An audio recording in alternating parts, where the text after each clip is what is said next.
Very good morning my dear ones, welcome to humanities hive. हमने start किया था class 12 की कंटेम्प्रेरी वर्ल्ड पॉलिटिक्स, जिसके 2 चैप्टर्स हम कर चुके हैं, एंड ऑफ बाइपोलैरिटी और contemporary centres of power. Clear? उन दोनों चैप्टर्स की प्लेलिस्ट अपलोड कर दी गई है, आप वहाँ से पढ़ सकते हैं। 3rd चैप्टर हमारा स्टार्ट हो चुका है, कंटेम्प्रेरी साउथ एशिया, जिसमें हम military and democracy in Pakistan, Bangladesh, monarchy and democracy in Nepal, ये 3 टॉपिक्स कर चुके हैं।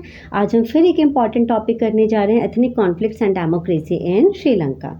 अगर देखा जाए तो सारी कंट्रीज़ में कुछ ना कुछ प्रॉब्लम्स हैं। आपने पाकिस्तान की पढ़ी, वहाँ पे आपने क्या पढ़ा था? वहाँ पे किस तरह की प्रॉब्लम है? मिलिट्री रूल रहा है, मिलिट्री रूल रहा, फिर डेमोक्रेसी आई, फिर मिलिट्री रूल रहा, फिर डेमोक्रेसी, ये अप एंड डाउन देखने को मिलते हैं। अगर आप बांग्लादेश की बात करें, वहाँ पे क्या प्रॉब्लम थी? वहाँ पे जो ईस्ट पाकिस्तान था पहले, उसको वेस्ट पाकिस्तान डोमिनेंस करने की कोशिश कर रहा था और ईस्ट पाकिस्तान पे अपना कल्चर, अपनी लैंग्वेज इम्पोज करने की कोशिश कर रहा था। धीरे धीरे जनता का एंगर इतना ज़्यादा बढ़ गया कि उन्होंने एक सेपरेट कंट्री की, स्टेट की डिमांड शुरू कर दी और 1971 में बांग्लादेश एक कंट्री बनी। उसके बाद हमने नेपाल पढ़ा। नेपाल में जो स्ट्रगल हुआ वो किसके अगेंस्ट हुआ? मोनार्की के अगेंस्ट हुआ। अब जो आज हम टॉपिक कर रहे हैं वो श्रीलंका। श्रीलंका में तो शुरू से, जब से इंडिपेंडेंट हुआ 1948 से, डेमोक्रेसी रही। फिर वहाँ पे किस तरीके के इश्यूज़ थे? वहाँ पे जो इशू था वो एथनिक कॉन्फ्लिक्ट था। एथनिक कॉन्फ्लिक्ट मीन्स जब सोसाइटी के कुछ लोगों के बीच में अपनी आइडेंटिटी को लेकर कॉन्फ्लिक्ट हो जाते हैं, या ये कह सकते हैं जब मेजॉरिटी पीपल माइनॉरिटीज़ ग्रुप को इन्फीरियर समझने लगता है या उनको नेग्लेक्ट किया जाता है, और मेजॉरिटी पीपल कहीं ना कहीं माइनॉरिटीज़ पीपल को डोमिनेट करने की कोशिश करते हैं, या गवर्नमेंट अगर कुछ ऐसे लॉ एंड ऑर्डर बनाती है जो मेजॉरिटेरियन के सपोर्ट में हो और माइनॉरिटीज़ को नेग्लेक्ट करे, तो फिर जनता में एंगर होता है, वो जो धीरे धीरे सिविल वॉर का रूप ले लेता है। कुछ ऐसी ही कंडीशन श्रीलंका में भी थी। श्रीलंका में जो एथनिक कॉन्फ्लिक्ट था वो 2 ग्रुप्स के बीच में था। किसमें? सिन्हालास कम्युनिटी के बीच और तमिल स्पीकिंग लोगों के बीच, क्योंकि जो सिंघालास पीपल थे वो लगभग 75% थे श्रीलंका में, और तमिल स्पीकिंग लगभग रिमेनिंग, आप समझ लो जितनी भी है, 25% वो तमिल स्पीकिंग थे। ये माइनॉरिटीज़ में थे तमिल, ठीक है, और ये मेजॉरिटी में थे। जो गवर्नमेंट जो भी रूल्स एंड रेगुलेशन बनाती थी, लॉ एंड ऑर्डर, वो सिंघालीज मेजॉरिटीज़ के सपोर्ट में बना रही थी कि श्रीलंका सिर्फ सिंघालीज की है, ऑफिशियल लैंग्वेज भी सिंघालीज भाषा को बना दिया गया। तो ऐसे में जो माइनॉरिटीज़ थे तमिल स्पीकिंग, वो अपने आप को नेग्लेक्ट फील कर रहे थे, और धीरे धीरे इसने सिविल वॉर का रूप ले लिया।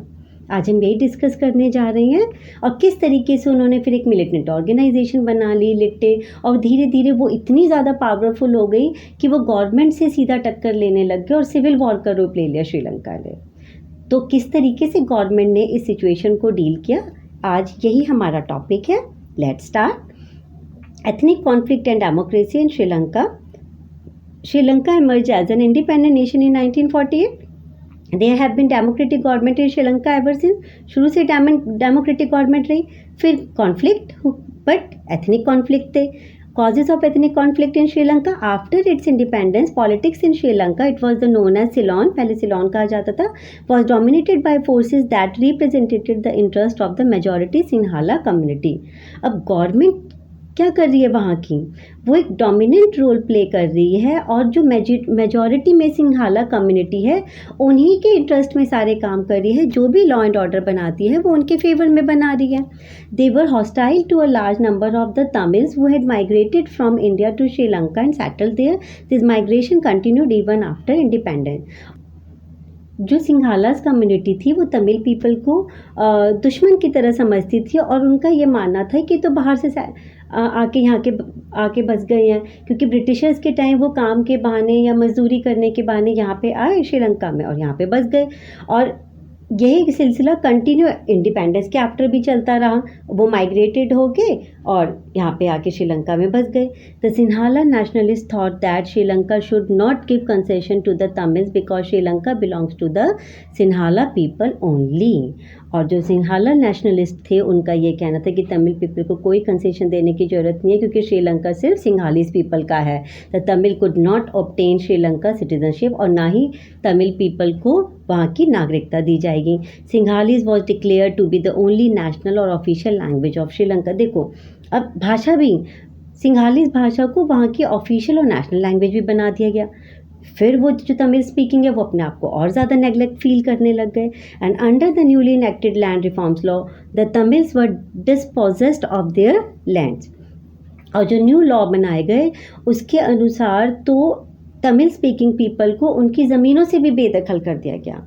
अब एंगर तो उनमें बहुत ज़्यादा भरा ही हुआ था, जो एक तरह से फूटना ही था। As a consequence discontent among them gradually began to grow. और उनमें सरकार के प्रति जो निराशा थी, जो गुस्सा था, वो और बढ़ता गया। And LTTE starts arm struggle for a separate Tamil state. और धीरे धीरे तमिल स्पीकिंग पीपल ने सेपरेट तमिल स्टेट की डिमांड शुरू कर दी। In 1972 they raised their demand for a separate Tamil state, Tamil Elam. Elam means state. In 1976 was formed a militant organization called Litte Liberation Tigers of Tamil Elam. Full form आपको learn होनी चाहिए। कब बनी? 1976 में। और धीरे धीरे ये जो तमिल स्पीकिंग पीपल थे माइनॉरिटीज़ में, इन्होंने अपने लिट्टे एक मिलिटेंट ऑर्गेनाइजेशन बना ली, Liberation Tigers of Tamil Eelam. क्योंकि इनकी डिमांड क्या थी कि आप तो हमारे इकोनॉमिक और पॉलिटिकल डिज़ायर पूरी नहीं कर पा रहे हो, तो आप हमें सेपरेट कर दो, ठीक है, एक अलग देश बना दो। And from 1983 onwards the militant organisation the Liberation Tigers of Tamil Eelam LTTE has been fighting an armed struggle with the army of Sri Lanka and demanding Tamil Eelam और a separate country for the Tamils of Sri Lanka. The LTTE controls the north eastern parts of Sri Lanka. और धीरे धीरे फिर इनका government के साथ, उनकी army के साथ स्ट्रगल स्टार्ट हुआ। सेपरेट तमिल स्टेट की इन्होंने डिमांड करी, ठीक है, और श्रीलंका के नॉर्थ ईस्ट पार्ट पे इन्होंने कंट्रोल भी कर लिया। इंडो श्रीलंकन एक्कर्ड 1987। इंडिया कहीं ना कहीं कंसर्न था वहाँ के तमिल पीपल के लिए। क्यों? क्योंकि वही तमिल पीपल थे जो पहले कभी इंडियन थे, ब्रिटिशर्स के टाइम वहाँ पे जाके बस गए। तो इंडिया के जो तमिल पीपल थे उनका कंसर्न था इनके प्रति। धीरे धीरे गवर्नमेंट पे प्रेशर आया, फिर गवर्नमेंट भी कहीं ना कहीं इनके लिए कंसर्न हुई, और फाइनली फिर इंडो श्रीलंकन ऑकर्ड हुआ 1987 में। The Sri Lankan problem is directly linked with the Tamils of Indian origin. Therefore, the government of India could not remain absolutely silent on this question. An historic occurred was arrived at between India and Sri Lanka on 29 जुलाई 1987। ये important topic है अलग से भी। अगर long question में नहीं भी आता 6 मार्क्स में, तो इंडो श्रीलंकन एक्कर्ड आपसे 4 मार्क में या 2 मार्क्स में पूछा जा सकता है। तो ईयर आपको पता होना चाहिए, ठीक है, किनके बीच हुआ? इंडिया और श्रीलंका के बीच में। इंडिया की तरफ से आपके थे राजीव गांधी,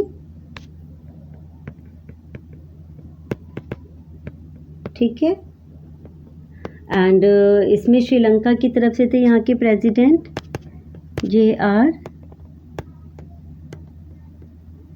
जयवर्धने, ठीक है। तो ये एक्कर्ड हुआ 29 जुलाई 1987 में। इसमें क्या मेन बातें रखी गई? Sri Lanka would not be partition, क्योंकि लिट्टे ने डिमांड कर दी थी सेपरेट स्टेट की, तो श्रीलंका का पार्टीशन तो होगा नहीं। The northern and eastern provinces where the Tamils had a majority would be merged together, and after their merger a provincial council would be set up to make laws for the Tamil region, कि उनके लिए law बनाएंगे। फिर थोड़े बहुत conflict तो चल ही रहे थे, उसको शांत करने के लिए इंडियन आर्मी वहाँ पे गई। The Indian peace keeping force IPKF went there on the invitation of the Sri Lankan government. It did a commendable job in restoring peace and order there. क्योंकि देखो जब 2 ग्रुप्स में फ़ाइट हो रही है, या गवर्नमेंट के बीच में और कॉमन पीपल के बीच में फ़ाइट हो रही है, कॉन्फ्लिक्ट्स हो रही हैं, तो ऐसे में फिर इंडियन आर्मी वहाँ पे गई पीस मेंटेन करने के लिए। नो डाउट उन्होंने कमेंडेबल काम किया वहाँ पे पीस मेंटेन करने में, लॉ एंड ऑर्डर मेंटेन करने में। But most of the Sri Lankans were against the presence of Indian army on their soil. एक दूसरी कंट्री की आर्मी हमारे देश में आके पीस कीपिंग का काम कर रही है, जो कि वहाँ श्रीलंकन के लोगों को या लिट्टे को एक्सेप्टेबल नहीं हो रहा था। They did not want India's interference in their national affairs. उसको इस निगाह से देखा जा रहा था कि इंडियन गवर्नमेंट हमारे पर्सनल मैटर में इंटरफेयर कर रही है। In 1989, the Indian peacekeeping force pulled out of Sri Lanka without attaining its objective, and the Sri Lankan crisis continues to be violent. 1989 में इंडियन पीस कीपिंग फोर्स वापस बुला ली गई और श्रीलंका में लेकिन क्राइसिस कंटिन्यू चलती रही, वायलेंस वहाँ पे होते रहे, किसके बीच, लिट्टे और श्रीलंकन आर्मी के बीच। लेकिन अब दोबारा तब तो पीस कीपिंग फोर्स वापस आ गई। अब जो इंडियन गवर्नमेंट का कंसर्न था, अब श्रीलंका के लिट्टे के या तमिल पीपल के लिए अब ख़त्म हो गया था। क्यों? क्योंकि आपको पता होगा कि राजीव गांधी का असैसिनेशन कर दिया गया था, 87 में अकर्ड हुआ, ठीक है।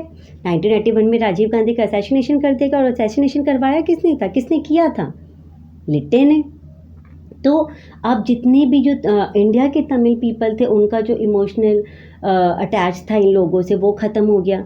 इंडियन गवर्नमेंट जो कंसर्न थी, अब वो बिल्कुल भी इंटरफेयर नहीं करने वाली थी, क्योंकि इंटरफेयर करने की बहुत बड़ी कीमत भारत चुका था राजीव गांधी को खो के, ठीक है। एक सुसाइड बॉम्ब के थ्रू उनकी हत्या कर दी गई थी, आपको पता भी होगा, और जो लिट्टे के द्वारा की गई थी।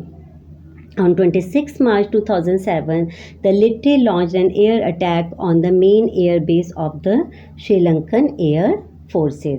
और 2007 में लिट्टे डे बाय डे और ज़्यादा पावरफुल ऑर्गेनाइजेशन बनती जा रही थी, और उन्होंने श्रीलंकन की एयर फोर्सेस पे अटैक किया 2007 में। बट 2009 में श्रीलंकन गवर्नमेंट ने अब ब्रूटली तरीके से लिट्टे को मिलिटेंट जो ऑर्गेनाइजेशन थी सप्रेस्ड करना शुरू किया, and the civil war in Sri Lanka ended with the killing of the LTTE leader Prabhakaran in May 2009। 2009 में लिट्टे का जो लीडर था प्रभाकरन मारा गया, सिविल वॉर ख़त्म हुई। बट इंडिया का कंसर्न वहाँ के आम जनता के साथ था, इनोसेंट सिविलियन पीपल के साथ था, कि गवर्नमेंट को उनके फुल सपोर्ट और हेल्प करनी चाहिए। The Sri Lankan government should respond very softly to political economic aspiration of the Tamil. पर श्रीलंकन गवर्नमेंट ने बहुत सॉफ्टली तरीके से तमिल लोगों की पॉलिटिकल इकोनॉमिक एस्पिरेशन को सुना, उन पर काम किया। छोटे मोटे कॉन्फ्लिक्ट अभी भी हैं, बट फिर भी अब ऐसा नहीं है जैसे पहले था कि सिंघालीस पीपल को ही सारे लॉ एंड ऑर्डर उन्हीं के फेवर में बनाए जा रहे हैं और तमिल पीपल को बिल्कुल नेगलेक्ट किया जा रहा है। अब ऐसा नहीं है। इतनी ज़्यादा कॉन्फ्लिक्ट होने के बाद भी अगर हम श्रीलंका के डेवलपमेंट की बात करें, तो इतने कॉन्फ्लिक्ट होने के बाद भी Sri Lanka has registered considerable economic growth and recorded high level of human development. Sri Lanka was one of the first developing countries to successfully control the rate of growth of population, the first country in the region to liberalize the economy, and it has had the highest per capita gross domestic product GDP for many years right through the civil war. Economic और political development बहुत तेज़ी से किया। 70s से ही उन्होंने liberalisation policies को adopt कर लिया था, and despite the ravages of internal conflict, इतने इंटरनल कॉन्फ्लिक्ट होने के बावजूद भी it has maintained a democratic political system. लेकिन अपने डेमोक्रेटिक पॉलिटिकल सिस्टम पे कोई आँच नहीं आने दी और कंटिन्यू वहाँ पे डेमोक्रेटिक गवर्नमेंट काम कर रही है। आई होप कि श्रीलंका का टॉपिक आपको अच्छे से समझ में आ गया होगा। एक बार रिकॉल करें क्या? चलो, श्रीलंका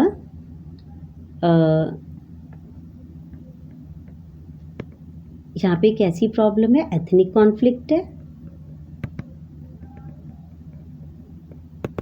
राइट? एथनिक कॉन्फ्लिक्ट किसके बीच में है?